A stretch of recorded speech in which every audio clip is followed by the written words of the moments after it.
Hello student, स्वागत है आप सभी का आज की वीडियो में। तो इसके पहले वीडियो में हमने आपको एसी और डीसी करंट के बारे में बताया था और उसके पहले वीडियो में आप विद्युत मोटर के बारे में पढ़ चुके हैं। अब विद्युत मोटर के बारे में आपको विद्युत जनरेटर के बारे में पढ़ना है या विद्युत जो है डायनमो के बारे में। तो उसमें एक सिद्धांत का प्रयोग होता है, वो सिद्धांत होता है वैद्युत चुंबकीय प्रेरण। वैद्युत चुंबकीय प्रेरण इलेक्ट्रोमैग्नेटिक इंडक्शन जिसको बोलते हैं वैद्युत चुंबकीय प्रेरण। एक सिद्धांत था, एक वैज्ञानिक थे फैराडे। उन्होंने 1921 में इस सिद्धांत को दिया था। इसी के सिद्धांत पर ही आधारित होकर के जो जनरेटर वगैरह हैं, जिसको डायनामो बोलते हैं आप, जनरेटर में डायनामो लगा होता है, तो जब जनरेटर चलता है तो डायनामो को नचाता है, तो डायनामो घूमता है और वो हमको करंट देता है। यही तो है डायनामो बोलते हैं या जनरेटर। जनरेटर में डायनामो लगा होता है अगर उनमें, तो ये चीजें हैं। तो उसको पढ़ने से पहले हम लोग क्या पढ़ते हैं, वैद्युत चुंबकीय प्रेरण होता क्या है, तो ये जानेंगे। विद्युत मोटर के बारे में थोड़ी सी चर्चा करते हैं। विद्युत मोटर का जो सिद्धांत था वो किस सिद्धांत पर आधारित था कि जब किसी परिपथ में विद्युत धारा प्रवाहित किया जाता है तो और उसको किसी बाह्य चुंबकीय क्षेत्र में रखा जाता है तो उस पर एक बल कार्य करने लगता है और वही बल युग्म के तरीके से कार्य करता है और उस कुंडली को जो है यानी परिपथ को घुमाता है ना। तो उसमें क्या था, किसी परिपथ में विद्युत धारा प्रवाहित किया गया तो उसमें चुंबकीय क्षेत्र उत्पन्न हुआ और बाह्य चुंबकीय क्षेत्र वहां पर पहले से था, इसीलिए उस पर एक बार बलयुग्म कार्य करने लगा तो वो उसको घुमाने लगा। इसी का उल्टा अगर आप सोचें, इसी का उल्टा कि कोई मोटर में क्या था, मोटर में ऐसे दो चुंबक थे, आपको बड़े बड़े लिए गए थे दो चुंबक के टुकड़े, यहाँ पर कुंडली को रख करके इसमें विद्युत धारा प्रवाहित किया गया था। यही तो किया गया था, इधर से बैटरी से विद्युत धारा प्रवाहित किया गया था और ऐसे विद्युत धारा गया था, ये नाक था, साउट था। तो इसमें जब विद्युत धारा जाती है तो इस कुंडली पर एक बलयुग्म कार्य करने लगता है और ये इस कुंडली को क्या करने लगता है, घुमाने लगता है, बलयुग्म कार्य करने लगता है। इसी का उल्टा देखें, अगर हम कुंडली में विद्युत धारा प्रवाहित ना करवाएं, है ना, इस कुंडली में विद्युत धारा प्रवाहित ना करवाएं और इस चुंबक में ऐसे कुंडली को रख देते हैं चुंबक के पास में। अब हम क्या करते हैं कि कुंडली को ही घुमाते हैं खूब तेजी से, है ना। आप विद्युत धारा इसमें प्रवाहित नहीं की हो, इस कुंडली को ही आप खूब तेजी से जब घुमाओगे तो इस कुंडली में अपने आप विद्युत धारा उत्पन्न हो जाती है। उसी बात की उल्टा है, अगर ये मोटर है तो इसमें विद्युत धारा जाती है तो ये घूमने लगता है। इसी का अपोजिट, अगर इसको हम घुमाएं तो इस परिपथ में अपने आप विद्युत धारा उत्पन्न हो जाता है, यानी इलेक्ट्रिक करंट फ्लो होने लगता है। तो यही चीज है, यही चीज क्या होता है, तो जो ये घटना होती है इसी को विद्युत चुंबकीय प्रेरण कहते हैं। फिर से बताते हैं विद्युत चुंबकीय प्रेरण के बारे में। तो मोटर के बारे में जैसे आर्स्टेड ने वो सब तो बताया था कि किसी परिपथ में जो है, आर्स्टेड के बाद जो है इसमें फैराडे का ही बहुत महत्व है। फैराडे लैब में थे, 1931 के आसपास में उन्होंने विद्युत चुंबकीय प्रेरण की घटना को बताया था। तो फैराडे अपना कुछ प्रयोग कर रहे थे, वर्क कर रहे थे, उसके पहले आर्स्टेड ने जो बताया था उसी पर आधारित था। तो हुआ क्या था कि वो कुंडली जो है तार का, मतलब एक घटना थी जिसकी वजह से इसका खोज हुआ था, है ना। उनके पास अचानक दिमाग में आया था एक तथ्य है। तो जो है फैराडे बैठे थे अपने कमरे में जहाँ कुंडली उंडली रखे थे और ऊपर कहीं कमरे में एक चुंबक का टुकड़ा रखा हुआ था। तो हुआ ये कि जो है वो देख नहीं पाए और जो कुंडली था, इनके पास कॉइल था, तार के गुच्छे थे कुछ, उसी से बल्ब जोड़े हुए थे और बैटरी से उसका कनेक्शन नहीं किए थे, है ना। तो कुंडली से इन्होंने बल्ब को जोड़ के रखा था और चुंबक कहीं ऊपर इनके कमरे में रखा हुआ था। अचानक किसी वजह से चुंबक जो है वो गिरा, नीचे गिरा और कुंडली के ऐसे बीच में कहीं कुंडली रखा हुआ था, ऐसे पास में ऊपर कहीं चुंबक रखे थे, तो वहां से चुंबक गिरा और वो कुंडली के पास से हो करके जमीन पर गिरा। तो अचानक जितनी उन्होंने देखा, अचानक उनका निगाह जो है बल्ब पर पड़ा, क्योंकि उस कुंडली से बल्ब जुड़ा हुआ था। तो जब चुंबक गिर रहा था, मतलब गिरा, तो इन्होंने देखा उसी टाइम बल्ब जो है थोड़ा सा जल गया है, थोड़े टाइम के लिए बल्ब जल गया। तो जब थोड़े टाइम तो ये चौंक गए कि हमने तो तार को या कुंडली को जो है, कॉइल को जो है बैटरी से जोड़ा ही नहीं, तो बल्ब कैसे जल गया, है ना। तो यहाँ सोचने वाली बात आ गई। फिर उन्होंने सोचा, बहुत देर तक दिमाग लगाया, उन्होंने परेशान थे कि आखिर बल्ब जला तो कैसे जला, बैटरी में हमने उसको जोड़ा ही नहीं, तो बल्ब कैसे जल गया। फिर उन्होंने देखा कि चुंबक पड़ा हुआ था नीचे, तो याद आया कि अच्छा हाँ, अभी थोड़ी देर पहले जो है चुंबक ऊपर से नीचे गिरा है, हमको लगता है उसी टाइम जो है ये बल्ब जला है। तो उन्होंने दिमाग लगाया, अच्छा ठीक है। फिर उन्होंने चुंबक को ऊपर से नीचे गिराया, मतलब कुंडली के बगल से होकर के ही चुंबक गया, तो वो क्या हुआ, बल्ब फिर थोड़े टाइम के लिए जल गया। तो उन्होंने कहा कि हमको लगता है कि जो है आरेस्टेड वाले नियम पर का जो है उल्टा ये हो रहा है। मतलब उन्होंने फिर अपना सिद्धांत दिया, यही सिद्धांत दिया कि जब किसी कुंडली से होकर के हम किसी चुंबक को गुजारते हैं, तो उस कुंडली में क्या होता है, विद्युत धारा अपने आप उत्पन्न हो जाती है। यहाँ दो घटनाएं पॉसिबल होंगी। यदि या तो कुंडली है, तार की कोई कुंडली लिए हैं, उसके पास से चुंबक गुजारोगे तब कुंडली में विद्युत धारा उत्पन्न हो जाएगी, या चुंबक पहले से ऑलरेडी रखा है और कुंडली को इसके पास से गुजारोगे तो क्या होगा, उसमें विद्युत धारा उत्पन्न हो जाएगी। यही जो घटना है, यही विद्युत चुंबकीय प्रेरण की घटना कहलाती है, यानी इलेक्ट्रोमैग्नेटिक इंडक्शन की घटना कहलाती है। कहने का मतलब ये है कि जब कोई किसी कुंडली को हम बाह्य चुंबकीय क्षेत्र में रख करके उस कुंडली को घुमाते हैं, है ना, घुमाओगे, क्योंकि कोई चुंबक है, इसके पास में कोई कॉइल जो है, ऐसे ये कोई कुंडली है, तार की कोई कुंडली है, इसको हम अगर घुमाते हैं, तेजी से घुमाते हैं, मतलब गति कराते हैं, तो इस कुंडली में जो है, अगर इस कुंडली से हम वायर जोड़ दें और इससे बल्ब छोटा सा जोड़ दें, तो ये बल्ब अपने आप जलने लगता है। तो ये घटनाएं हैं विद्युत चुंबकीय प्रेरण की। तो यहाँ दो चीजें पॉसिबल है, या तो आप चुंबक को स्थिर रखोगे और कुंडली को घुमाओगे तो कुंडली में धारा उत्पन्न हो जाएगी, या तो कुंडली को स्थिर रखो और चुंबक को घुमाओ तो क्या होता है, तब भी कुंडली में विद्युत धारा उत्पन्न होती है, यानी बहने लगती है। तो कुल मिला के फैराडे ने एक लाइन में बताया कि जब किसी कुंडली को प्रबल चुंबकीय क्षेत्र में रख करके तेजी से घुमाया जाता है, तो उस कुंडली में एक धारा प्रेरित हो जाती है। मतलब प्रेरित होने का मतलब यह है कि अपने आप उत्पन्न हुआ है ना, तो वो प्रेरित हो जाती है। इस घटना को क्या बोलते हैं हम लोग, वैद्युत चुंबकीय प्रेरण की घटना कहते हैं। इस बात का उल्टा है, यहाँ अगर जो ये लाइन लिखा गया है, इसमें प्रबल चुंबकीय क्षेत्र में रख करके किसी कुंडली को घुमाया जा रहा है। अगर इसी का उल्टा कहें कि किसी कुंडली में एक चुंबक या चुंबक के टुकड़े को घुमाते हैं, तो भी कुंडली में एक प्रेरित विद्युत धारा उत्पन्न हो जाती है, तो भी ये घटना वैद्युत चुंबकीय प्रेरण की घटना कहलाती है। तो उन्होंने कई प्रैक्टिकल किए, प्रैक्टिकल इनका कई है। जैसे कोई इन्होंने क्या किया कि चुंबक ले लिया, चुंबक का नॉर्थ और साउथ दोनों लेते हैं, ये नॉर्थ हो गया और ये साउथ हो गया, ये नॉर्थ हो गया, ये साउथ हो गया।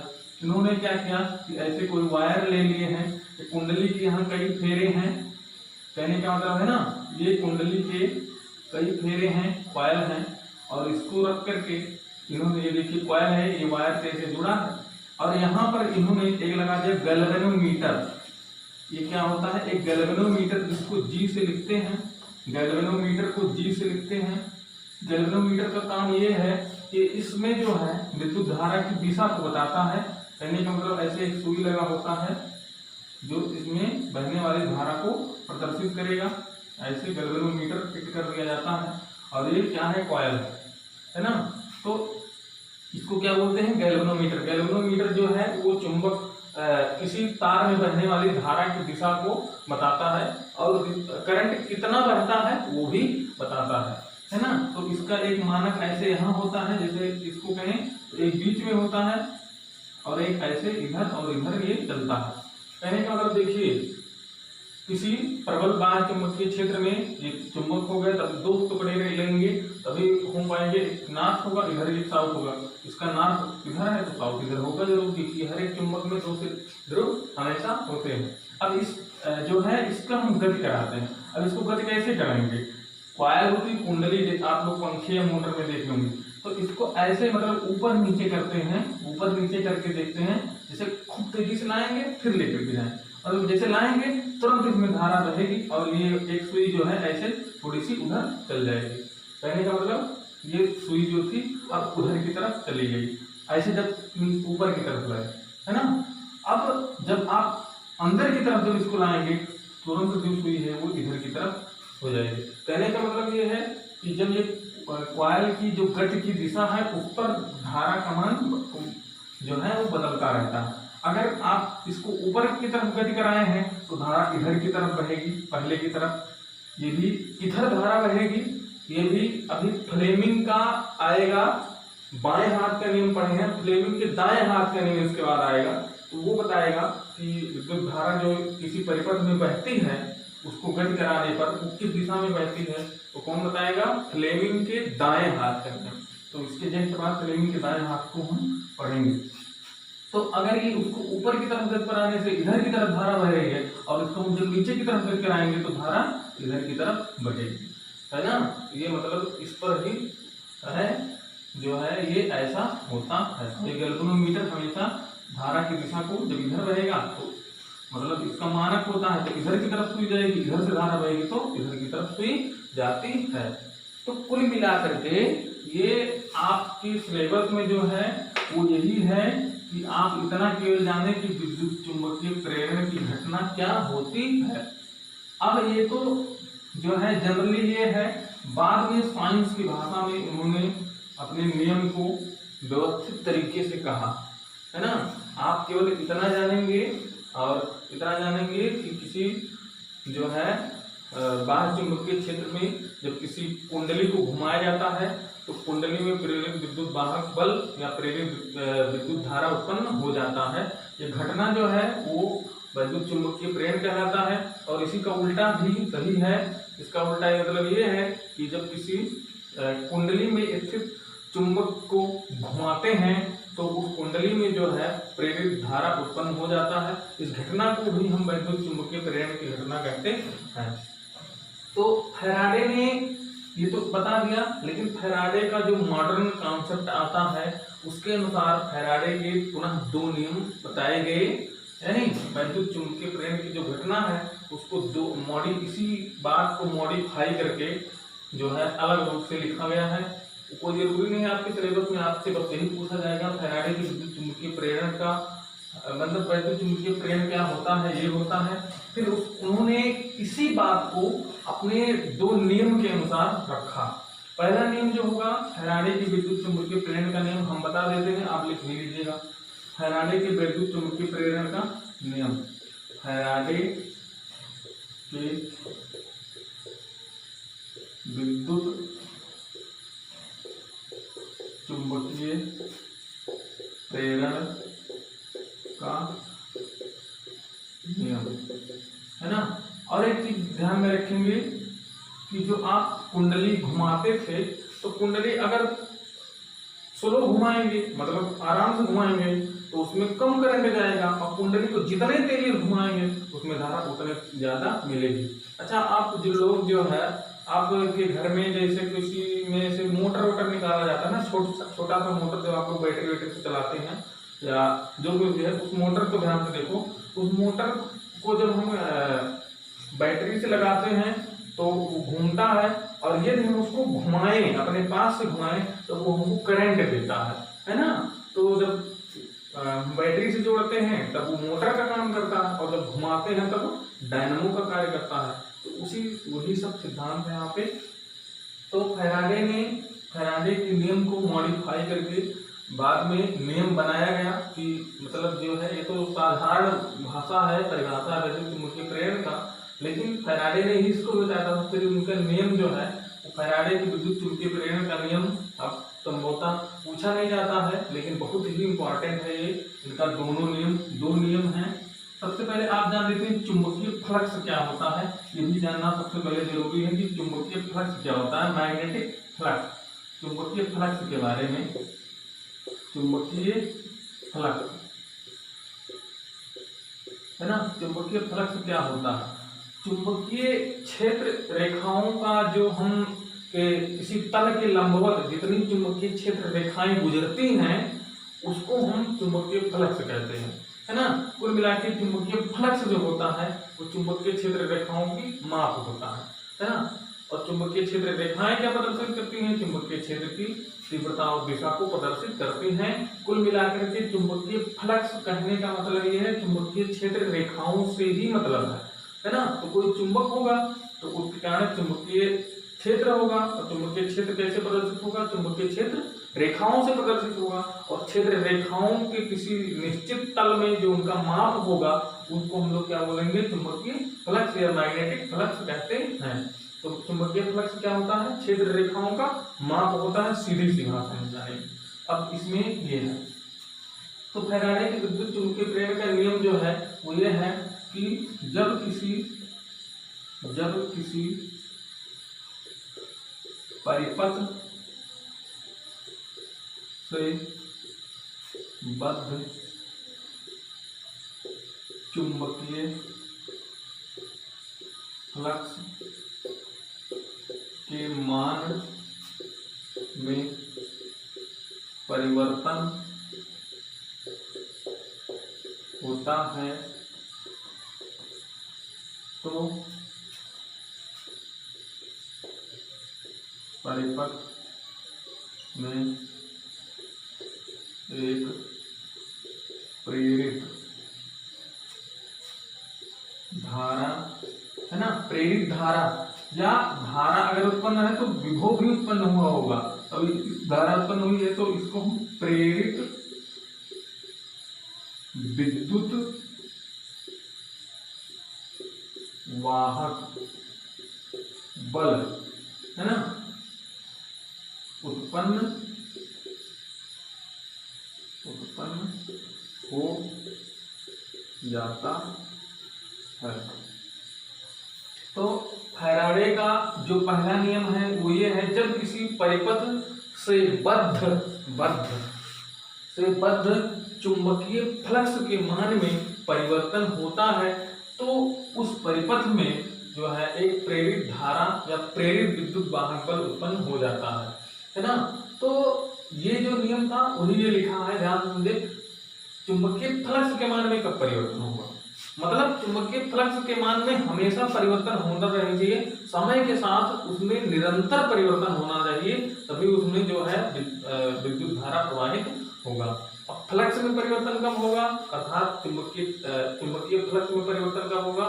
जब चुंबकीय क्षेत्र में परिवर्तन होगा या चुंबकीय क्षेत्र रेखाओं की दिशा निरंतर बदलती रहेगी तो वो चुंबकीय फ्लक्स में परिवर्तन होगा। तो एक लाइन में इतना सब ना लिख करके चुंबकीय फ्लक्स के मान में परिवर्तन होता रहे तो जो है उसमें एक प्रेरित विद्युत वाहक बल का मान जो है उत्पन्न होगा। अच्छा, जब आप कुंडली को नचाओगे या चुंबक को नचाओगे तो चुंबक की दिशा निरंतर बदलती नहीं रहेगी।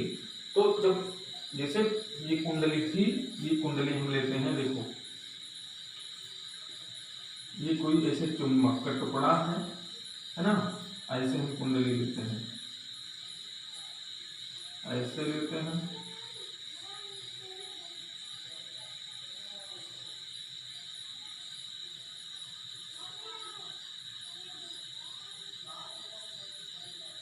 ऐसे है कुंडली, जो भी ऐसे समझो, ऐसे घूमा हुआ है, घूम करके लगा हुआ है,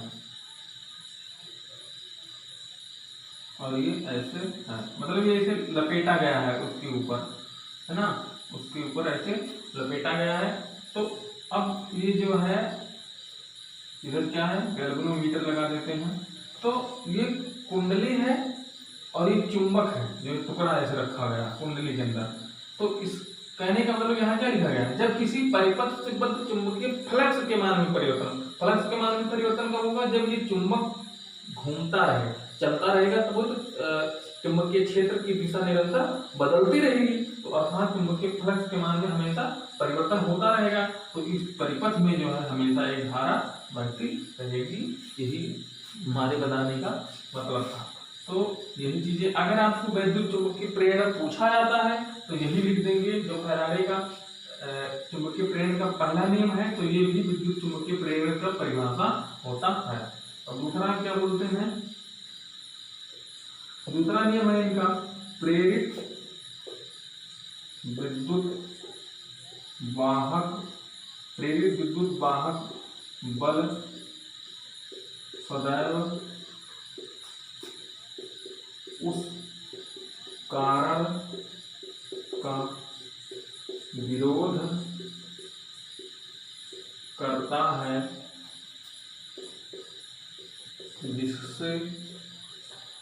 जिससे कि वह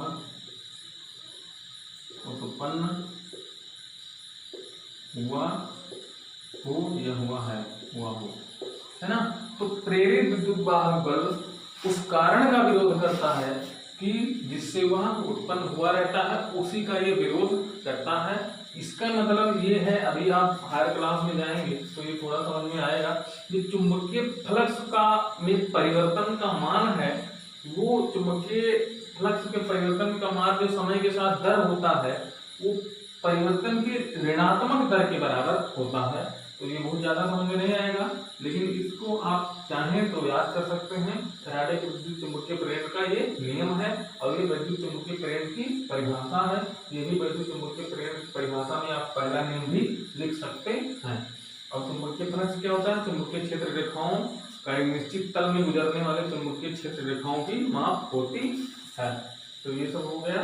और विद्युत चुंबकीय प्रेरण की घटना जो है वो फैराडे ने बताया था। कैसे बताया था? हमने ये बताया। कुल मिला के एक लाइन में ये समझेंगे, कोई परिपथ होगा, परिपथ है तो कुंडली भी कुंडली कहेंगे, कुंडली को ही परिपथ कहा जाता है। कुंडली से के पास अगर चुंबक है, या चाहे कुंडली को गति कराएंगे चुंबक के पास, तो कुंडली में धारा प्रवाहित होगी, या कुंडली को स्थिर रख करके चुंबक को गति कराएंगे तभी कुंडली में एक विद्युत धारा उत्पन्न हो जाती है। यही क्या कहलाता है? विद्युत चुंबकीय प्रेरण की घटना कहलाती है। मिलते हैं नेक्स्ट वीडियो में। धन्यवाद।